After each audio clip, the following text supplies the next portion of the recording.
Hey, what's going on? We're gonna continue case 2. I'm expecting that we're about to get to like the courtroom section because someone was banging at the door at the end of last stream. And I wanted to see if we could finish it today because there will be no stream on Tuesday and probably not on Wednesday either. And then we're probably doing like Persona on Thursday.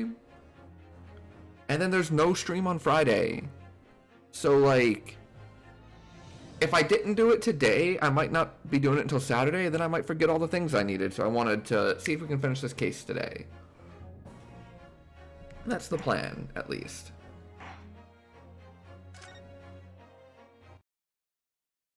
So we have some theories. We'll see if they're correct.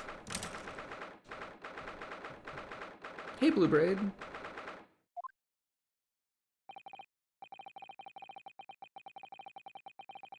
The door to the cabin we were in ended up bolted after we made an emergency stop. Sasato took a deep breath, then gently slid back the bolt.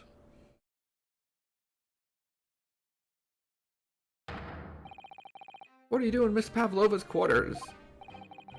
You both look unhurt. Good. Yes, we're fine, thank you. What on earth happened? You heard something about how we were going to collide with another ship. Yes, it appears to have been a false report, though. Oh, how did that happen? There's a dense fog outside, so it's extremely difficult to see. Someone must have thought he saw a ship ahead. This person obviously triggered the alarm, and that's why we made an emergency stop. Everything is chaos. Passengers are screaming. Crew are running everywhere. This first class area is the only quiet part of the ship at the moment. Oh, I see. Someone triggered the alarm. Does that mean that someone pressed that button outside? Ah! You wicked intruder! Dressed all in black, you are the devil! Sorry, me? I've been called a lot of things before, but devil is a first. You opened my traveling case. How could you? No, we didn't touch it. That's right. It was already open when we came into your cabin. Inspector. Yes? I'll arrest this man. I know he did it. He is a criminal. Is it not enough that he has killed a man? And he's a stowaway as well. If Vixen promises not to steal chicken, do you believe? Take him away. He is a trespasser as well as everything else. Stowing away, trespassing, killing. She is right. You are a devil. It doesn't look good, does it? There's a cell below deck. Throw him in. Tomorrow we dock in Hong Kong. Then we give you straight to police. Wait, a cell? Please, Inspector. Is there nothing you can do? This is a Russian vessel. I really have no jurisdiction here. After my last effort to appeal to the captain's good nature, I think I'm out of options. This is terrible. This is a real crisis. I've got to find a solution. Immediately.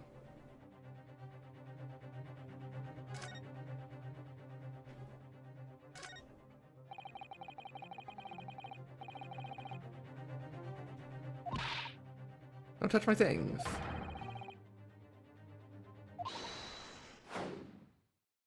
Oh. Investigating?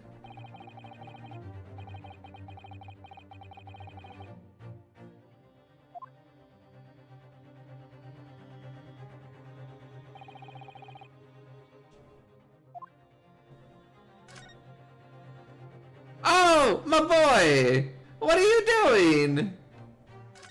Alright. What the? What are you doing up there?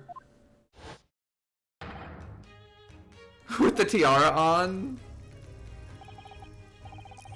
Naturally, I was analyzing what a way 28,000 rubles feels like.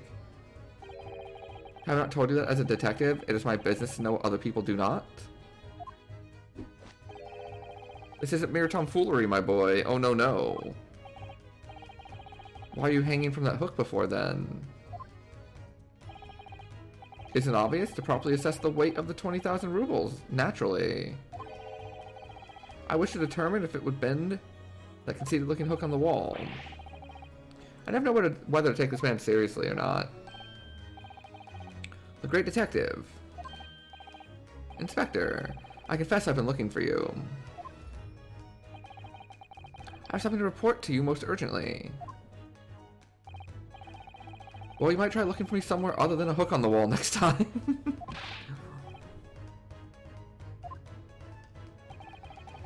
An urgent report from a great detective can mean but one thing.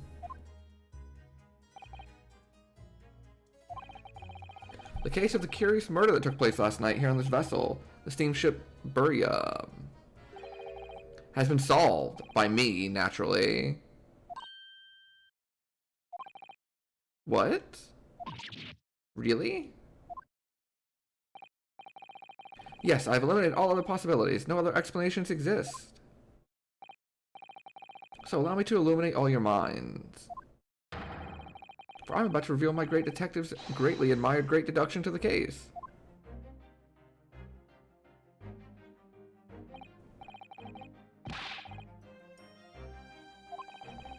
We all knew who was responsible for killing Student Boy this morning when we found criminal in wardrobe.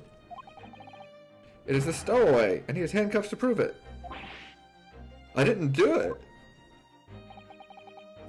The trouble is there doesn't appear to be anyone else who could have killed the victim. Because as everyone knows, the cabin door was bolted shut from the inside. You had to go to bed and missed? How did I enjoy the deduction sequence? Oh my god, the deduction sequence is incredible. I love it. The original trilogy could have really benefited from having deduction sequences during investigations. Because, like, I mentioned it yesterday. I liked the original trilogy that I played. I haven't finished the third one yet. I've played, like, 2.5 of them. I'm on, like, the restaurant case in the third one. And I like them, but there were definitely times where, like, the investigations really dragged on, and it was, like, kind of doing the same thing over and over again for quite a period of time. And it really could have used something, like, to break it up a little bit, just some other change of pace like that. So, really, really appreciate this. It's made the investigation go a lot, like, more... It's been a lot more fun to me. Really, really like it. That means the culprit must be someone who was inside the cabin. A locked room mystery in detective stories.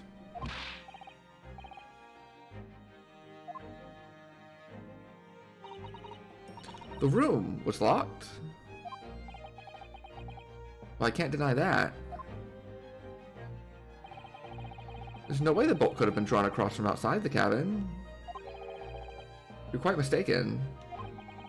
The cabin next door is not a so-called locked room at all. Haven't I been saying that like the entire time? Oh yes, there's another entrance. Thank you. An entrance used last night by the culprit in order to gain access to the cabin despite the bolted door. What other entrance? We never discovered one. Why, it gapes open-mouthed at you even as we speak. The ventilator, man. The ventilator? You think this is funny? I cannot even put my arm through that hole. That's because your arms are as thick as tree trunks. You're suggesting that the culprit entered and left the victim's cabin through that tiny opening? It's not possible. Not probable. Ah, but it is. And last night, the victim even witnessed the intruder in the act of passing through the ventilator.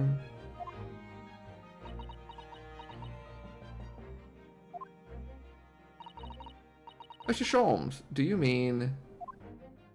Are you referring to the words Kazuma-sama wrote in his diary? I can hear a faint whistling sound. What looks like some sort of speckled band is dangling from the ventilator grill.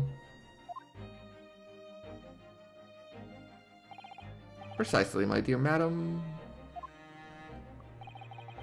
Well, what does it mean? What is this speckled band? The answer to that particular conundrum is in this very cabin.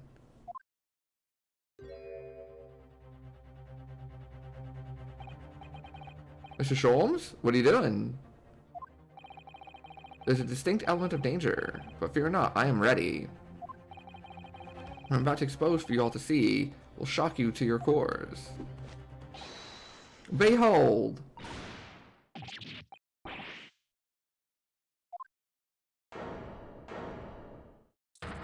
Oh! Oh, her pet is a snake. I was betting on cat.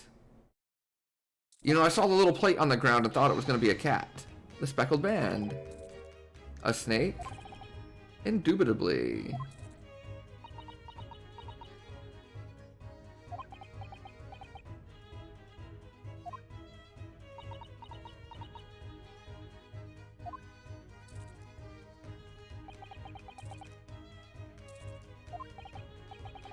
Mr. Sholmes, just one thing. What troubles you?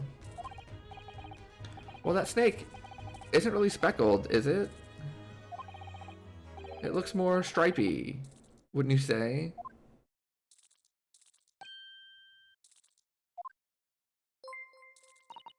Hey, 104, thank you so much for the raid. Welcome on in. We are trying to finish up chapter 2.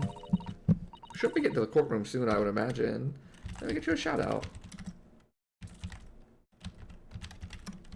What were you playing today?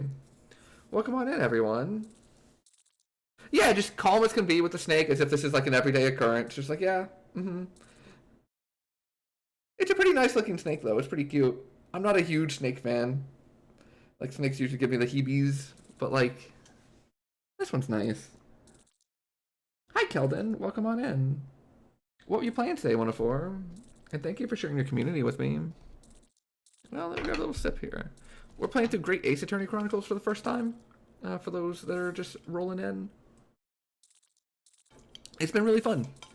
It's been really, really fun. I love these like murder mystery visual novels. You know, your Danganronpas, your Somnium Files, your Zero Escapes, Ace Attorneys. These are always just good times.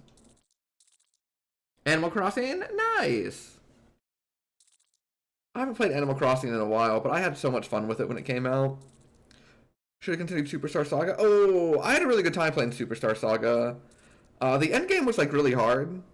Like, it took me a while to actually beat. But it's a really well-written game, really fun. We just started. We just found out that apparently her pet is a snake. And Mr. Sholmes says that the case has been solved. Like I was saying the entire time, the culprit went through the vent. That's what Mr. Sholmes says. Whether or not that's accurate yet, we'll see. But Mr. Sholmes seems to think that the snake was our murderer. Oh, he had a broken neck, right? So, like, you know, constrict around the neck, squeeze. Oh. How are you liking Superstar Saga? Are you having a good time with it? I really like the mechanics of it. I think it's pretty funny, too. Like, well written. Both see and observe with distinction. However, do you not think that is precisely the trap into which the culprit wishes you to fall? Really? It's a trap? How exactly? I think perhaps it's time I explain the intricacies of my train of thought. Oh, it's another deduction thing? Are you ready, Miss Pavlova?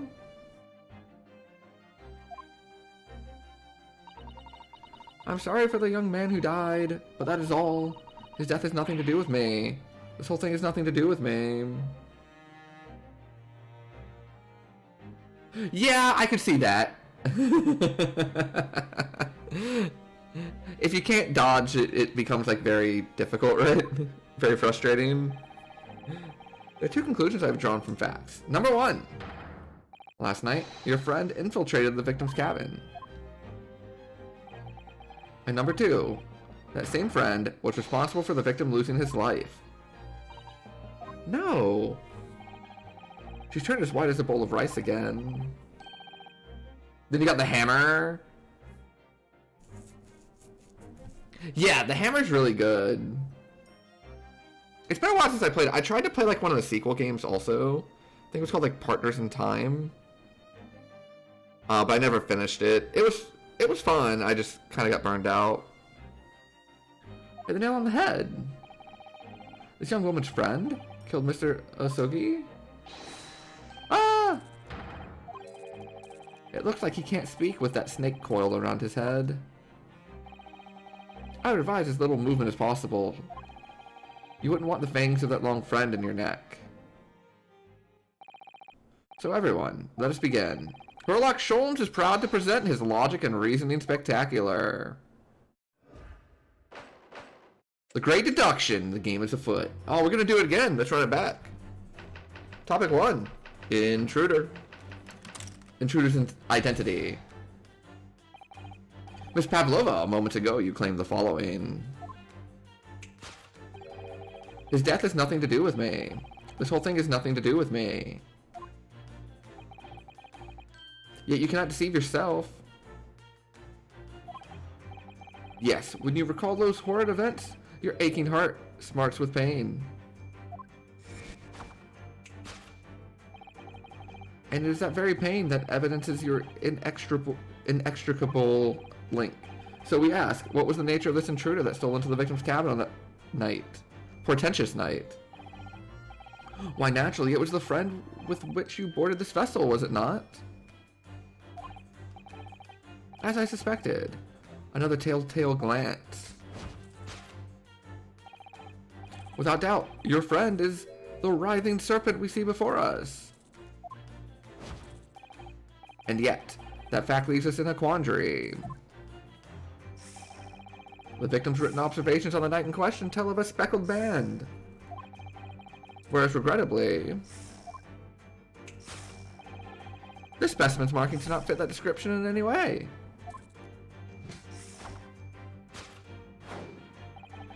What explanation can we then give, pray? What was this sight that fell upon the victim's eyes last night? No, don't look at me. This has nothing to do with any of this. Oh, but it does. You have the answer to this quandary even now, hidden behind your back. Yes, that which you are trying, but failing to conceal, can only be the snake's skin. Shedded skin, I assume is that word. Evidently, after the subtle and horrible crime, this most deadly friend of yours shed its original skin, no? I don't know what you were talking about.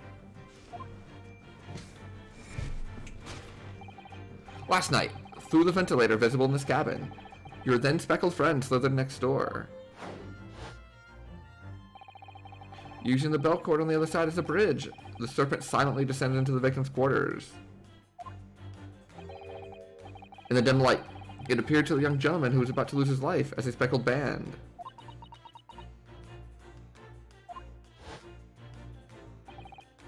In summary, the nature of this friend of yours, which last night infiltrated the scene of the crime,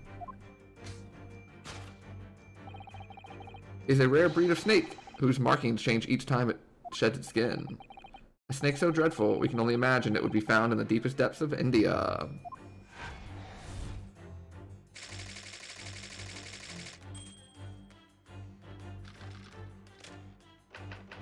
Topic 2. How Mr. Osogi died. Moving on, we come to the heart of the matter. The grim demise of the victim. How did this young man lose his life, and why?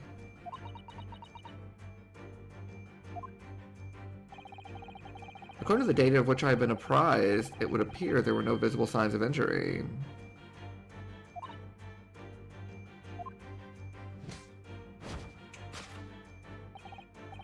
In fact, the circumstances of the victim's death can only be explained by a terrible venom.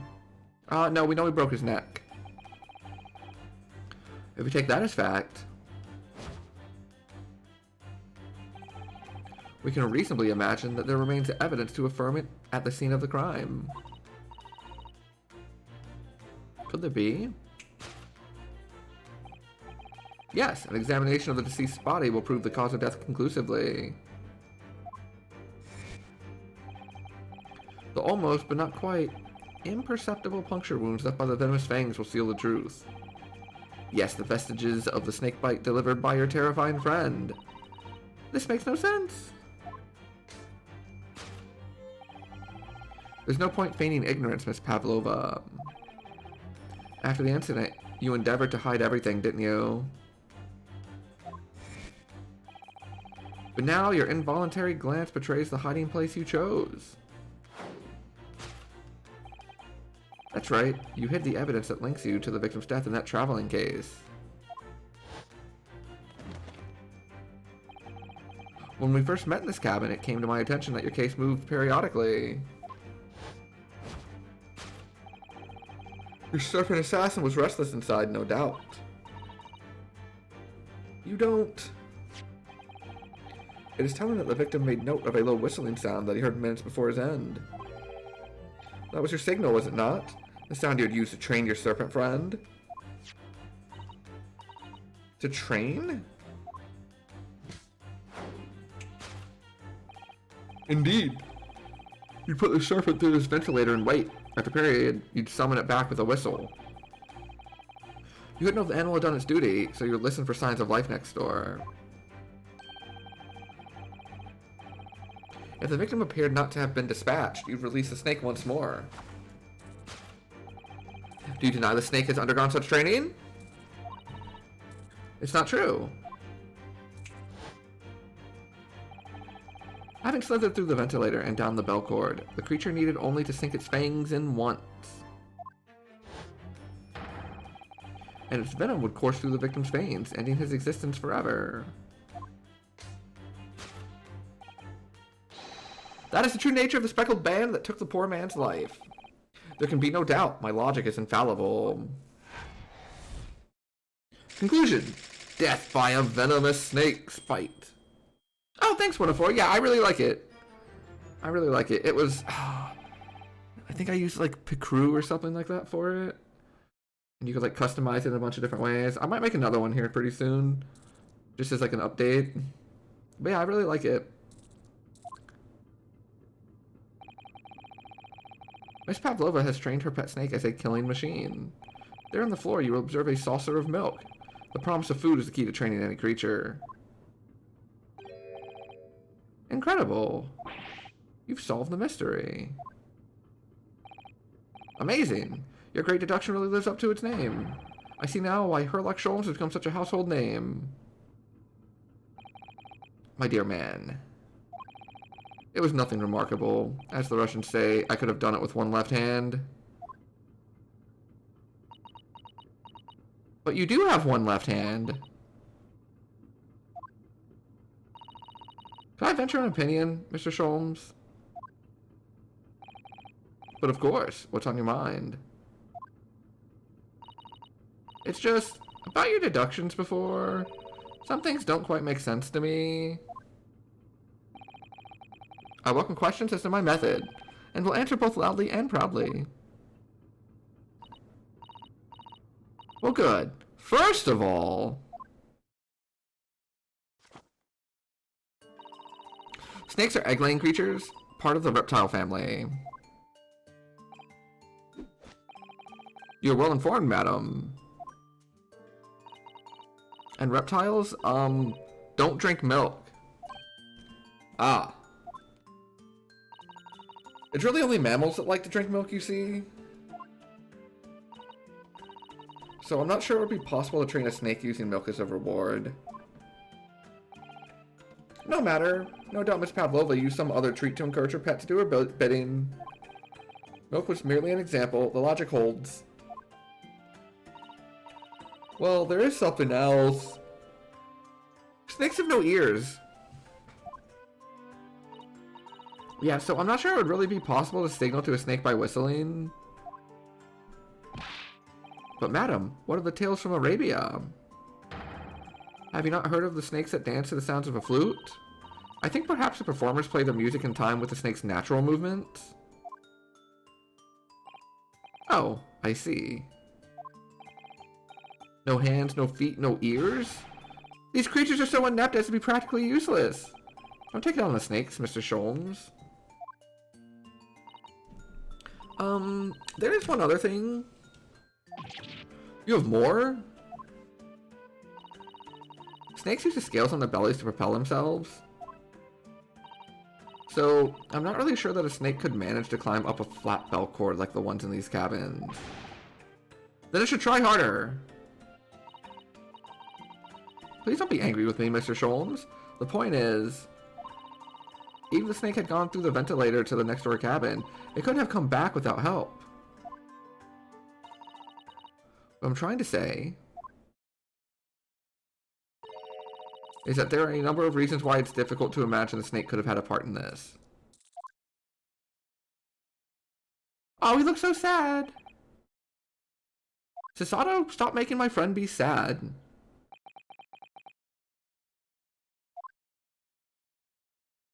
Like, you don't have to crush his hopes and dreams. Just be supportive. I think. We need to step in and help again, Mr. Naruhodo. Yes!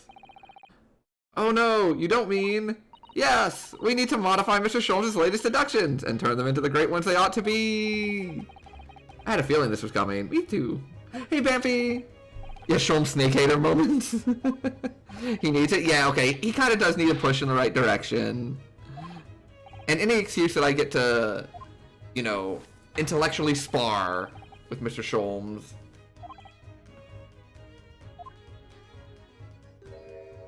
Hey! My handcuffs are gone.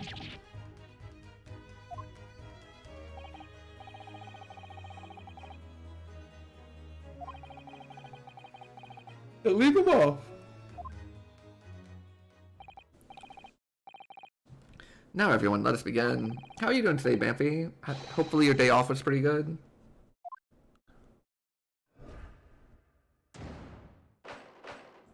Course correction.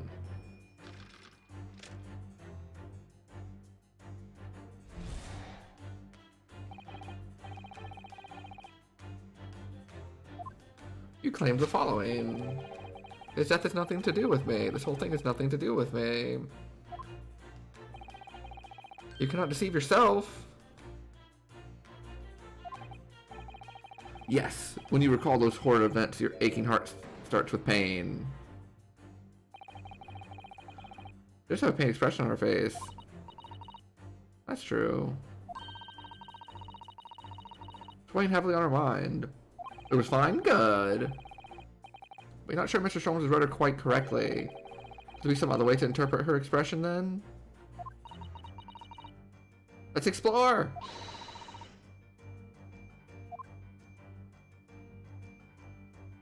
Oh!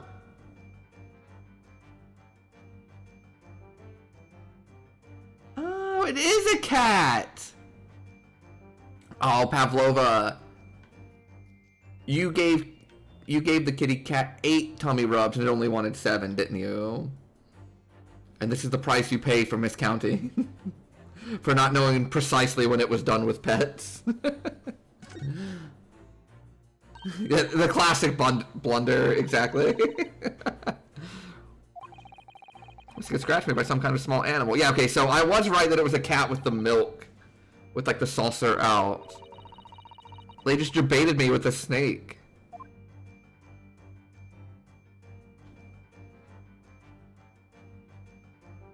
Yes.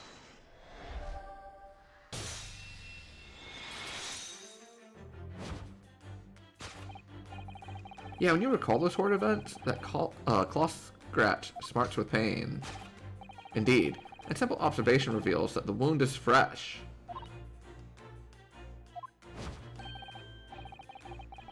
Miss Pavlova did in fact receive that scratch sometime last night.